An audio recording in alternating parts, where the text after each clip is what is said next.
Hey, I'm back. Just got done with a nice walk down to the bank and came back. I think I already, was speaking on it before, but I also want to bring up another topic right now. I want to talk about the sum of the whole. All right, and I want to talk about the number zero. All right, just like in the supreme mathematics, we notice that there's no 10 and there's a 0, right? And it's a cipher, actually. It's not a 0. It's a cipher, which is completeness, whole and self serenity, mind, body, spirit type of deal. So let's keep that as that figure, the cipher. And we're going to say that is the whole, okay? That's the sum of the whole. All right, that's everything combined. That's this as complete as you can get. All right, nothing otherwise is as whole as the cipher. All right, so as we break off in every direction we can go, as far as we can calculate, we'll have things like to the nature of negative integers to positive integers. And I know that I've spoken about that with like magnetism and energy before too, but they really are all one and the same. So this is how you see the increments and how nature puts together its own sort of flux capacitor. I love that name. It's so cool. It sounds like something that's just so sci-fi, but it's just means energy control. That's all it means. It just means a way that you can control the the flow of energy from low to high or neutral, off on, and the off and on actually is the basis of all the power there, all power or none. You see what I'm saying? It is the regulator itself, or the thing that permits anything to happen. So that would be like the cipher.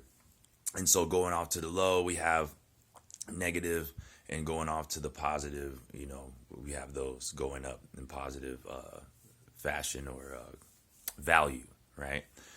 So in that spectrum, there are waves of energy that we can see in our visual spectrum when we want to relate it to that type of topic. Okay, so we talk about like energy spectrums and fields.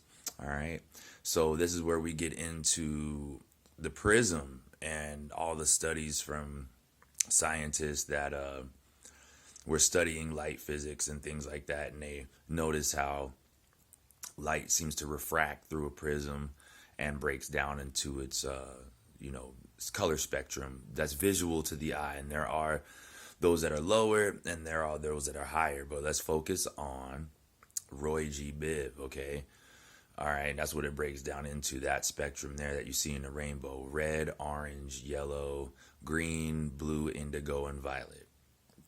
All right, and also coinciding with that are the so that's what you get when you have light and electromagnetics, I believe, and it refracts the light in that fashion. So we're only seeing what is held back from the rest of the colors, and that's what comes through.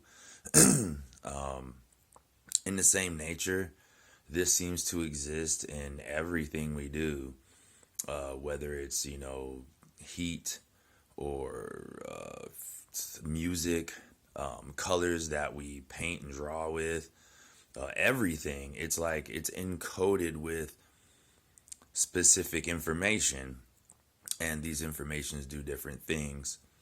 As you go along on your quest, you might wonder, have more questions. Like musically, since I'm a music guy, I had music questions. What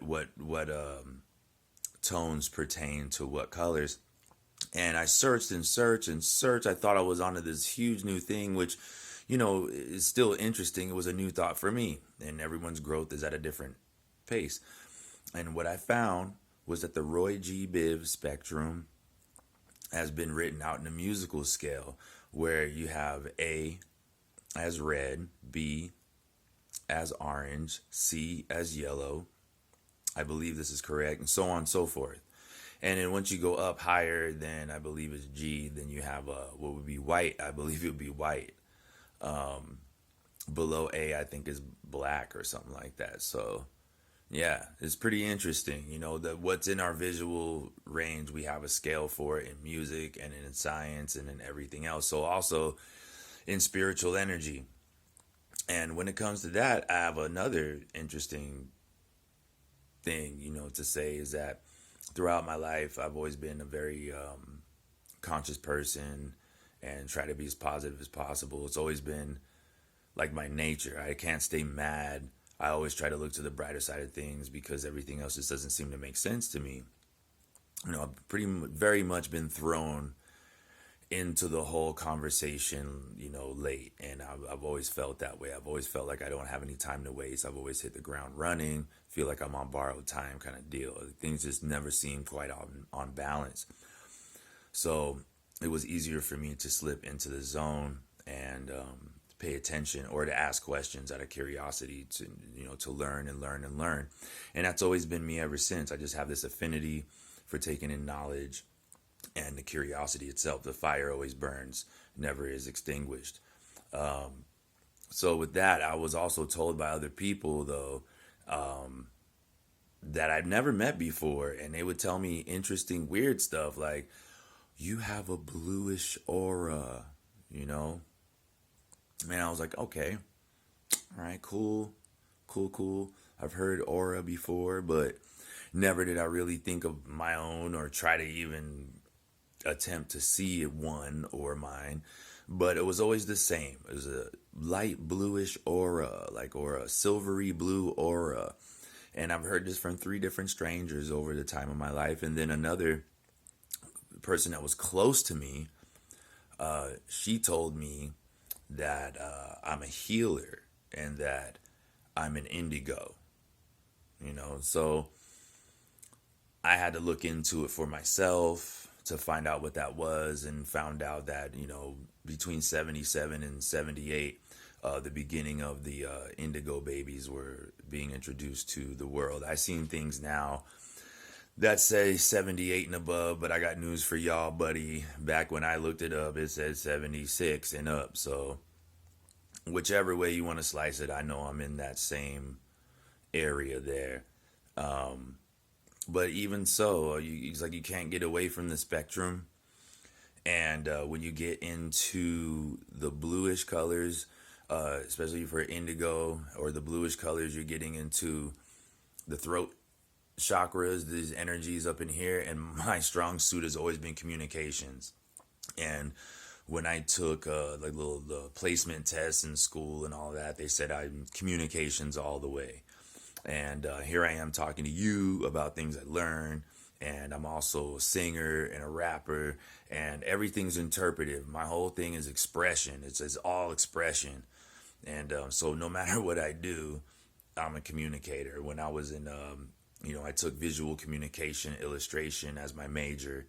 And so, yeah, no matter what it is, it just seems to revolve around communication. So that's what I do. Okay, so that's what I'm going to do. Yeah, so trip on that. Even all the way up the spectrum, even if it was a musical note, a color, painted, whichever way, seems to me that I'm tapped into this thing. I want to know if you feel the same way, or if you've discovered which energy that you're in, color wise, all that. But yeah, there you go. So on the fifth, it's also the 5th level, I believe, like the fifth level, or 5th dimensional, 5th level intellect, okay, up in there. So it's more of spiritual intellect, prone to spiritual intellect. And they say also that indigo children are usually thrown into awkward situations. From everything that I found, they're in awkward situations, have intolerances to injustices, like to spread peace and awareness and consciousness, have a drive. What else? Oh, seem to have a bit of the mental affinities going. And I want to talk about that another time, but I could tell you that is true. Talking about traveling, doing weird spiritual stuff, or things that you think that are only done in sci-fi movies. I have witnessed or experienced these things. Can I control them? Oh no, but I have to accept them. So that's the key, is to accept it. But yeah, I always found these things to be interesting as living proof, and then kind of finding my affirmations as I go. And that's what I want people, yeah, that's what I want people to know, that these aren't just things that I'm throwing together from other people's knowledge. This is just, I'm finding a lot of affirmation stamps on everything that I've ever felt, everything that I've ever expressed, and things that I've lived by as rule of thumb or accepted as rule of thumb because it seems to be the ultimate and definite truth. And if that my spirit or my instincts are pulling me towards it, and then this is all that I find. Okay, so now I'm back on the tablet, but I was just gonna say that it just seems like everything's been like a stamp of affirmation from everything that I've experienced and taken in along the way. Glad, whatever feeds me information, I've been taught well. And so the connection with the universe is the foundation and final, is what it seems.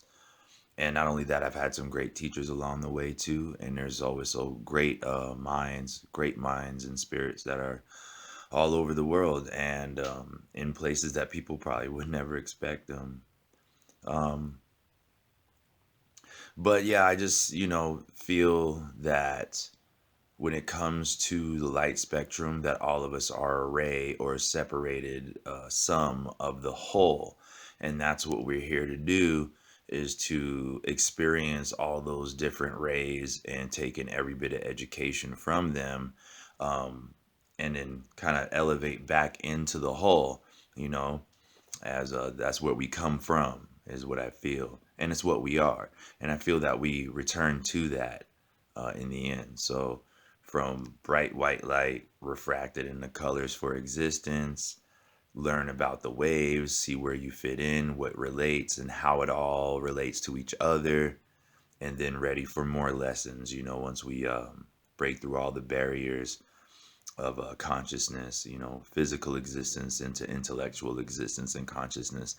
But yeah, just wanted to share that about indigo, about the color spectrum and the sum of the whole in the universe. And or actually that's what the universe is the broken down sum of, fractured parts of the sum of the whole. So there you go. All right. Stay positive. Peace.